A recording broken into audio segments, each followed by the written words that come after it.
Okay, well, hello everyone in the room and via satellite. I'm absolutely jazzed to be a part of introducing 2 seasons, I guess, of poets and books for Talonbooks. So thank you, Kevin. Thank you, Spencer. Talonbooks, the house, for bringing us such beautiful work yet again. I'm here visiting on the unceded territories of the Tsleil-Waututh, Musqueam, and Squamish people. I don't get to Vancouver too much these days. It's always a privilege to stand and to speak, and absolutely to introduce our first poet. So our first poet that I have the opportunity to introduce tonight is Arleen Paré. Arleen lives in Victoria and has previously published 5 books. She is working in poetry, of course, but across genres through the years. I quite admire as a long history in social and other services and shifted careers to be a poet, really becoming known more in the aughts and the 2000s. Tonight she's going to be reading from her new work, Earle Street. Arleen has previously been shortlisted for the BC Book Prizes and has been recognized with the Golden Crown Award for Lesbian Poetry, the City of Victoria Butler Book Prize, as well as the 2014 Governor General's Literary Award for English Language Poetry. So an amazing career so far. Looking forward to what more to come. And I hope if you have a chance, there's a nice link on Talon's site to a reading that Arleen shared as part of the Victoria Festival of Writers Forest Poetry Walk. Do check it out. It's a lovely, lovely context for poetry outdoors. So without further ado, please join me in welcoming Arleen Paré. Hi, my name is Arleen Paré, and I've written this book, Earle Street. It's about the street where I live. I live all my life on this street. And I wanted to write about this street in praise of it in some ways, but also to pay attention, close attention, to what goes on in my own surroundings, my echo niche. Before I start reading, I want to thank Talonbooks for arranging this reading, and also Knife Fork Book for sponsoring this reading. Thank you very much. Also, to acknowledge with enormous thanks that I am reading from the traditional territories of the Coast Salish Nation, the Lekwungen-speaking peoples, the Wasanich, the Songhees, and the Esquimalt. I'll read one of the first poems in the book, Key-Shaped the Shadow. To render a portrait, a likeness, you must begin with a small key-shaped cast shadow under the nose. In the same way, to render a street, a room. To render a window, start with a pane. To build a house, start from the center of the second floor bedroom, out to the drywall painted peanut shell beige. If assembling a car, a charcoal Corolla, start from the plush of the Corolla's back seat. Or constructing a street from under the street, from inside the sewers, temperamental tunnels with insufficient diameter, catch basins, clay tiles, storm drains. Whatever is unspeakable, start there.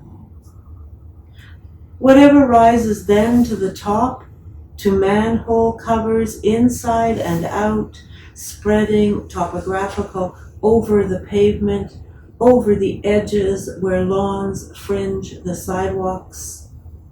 Start from the inside, as though organic, as though building from inside a seed.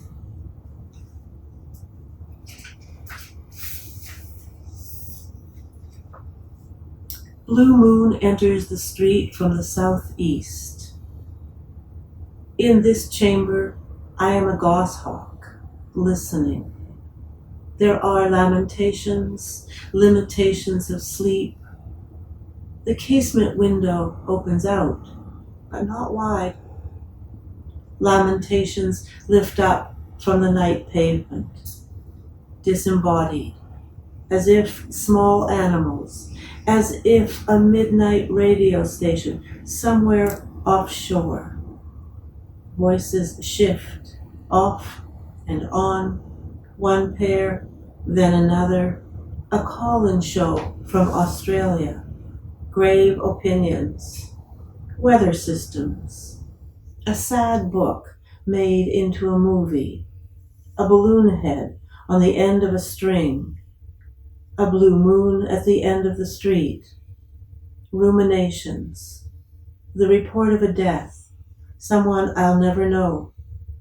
These sounds dopple by, fading, entering the ether, the nothing, as if nothing has ever lifted itself into this room, this open window.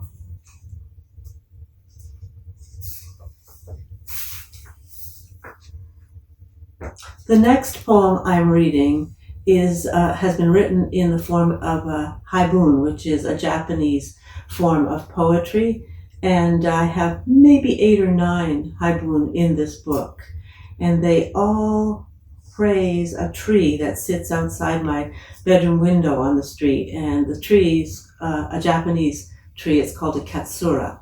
And I think these katsura were imported from Japan maybe 30 or 40 years ago, and they line the street. They're the boulevard trees. This poem is called What Counts for Justice in Postmodern Times. It's not that I don't value the street, its numbered logic, lineation, nor do I dislike its name. No. It's that I love you more, Katsura. Your rough texture, your heartwood, your valentine leaves the size of a child's open palm. Layered, multitudinous, thin bells on bells. Rooted so lightly in soil. In Beirut, there is an absence of street numbers, street signs. My friend's house can be found by narrative alone. The house on the road with the red-roofed cafe, across from the shop with the faded blue door. In some seasons, the blue door is ajar, or somewhat obscured. Some friends never arrive. In Freetown, too, where my sister once lived, men and women hold hands without hands, sit without feet on streets without names. What heartwood covers the heart? All this placed side by side on the page. In summer, Katsura, your foliage hides the street outside our yellow door. Gray squirrel races the fence line. No one wins.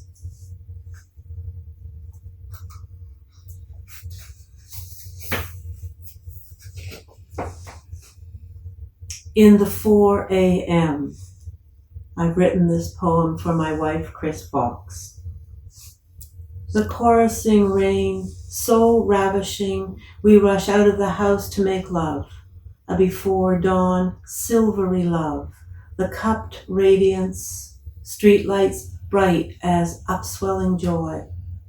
The rain so glamorous, we light up 2 cigarettes. Our backs puddled in boulevard grass. Under bare trees, we study the miniature teardrop chandeliers, blow collapsible smoke into felled funnels of wet. The rain so clamorous, our breathing slows as though we've started to live underground. In Montreal, I wanted to make love on Mount Royal, wintertime. Especially in winter, to climb the low slope, blankets in sacks for the snow, to press small warming dents under the boughs. My husband at the time declining the white invitation, though I asked more than once.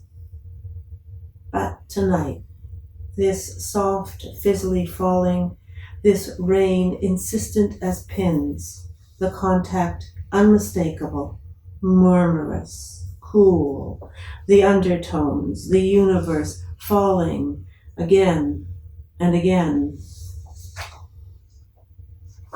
This is the last poem.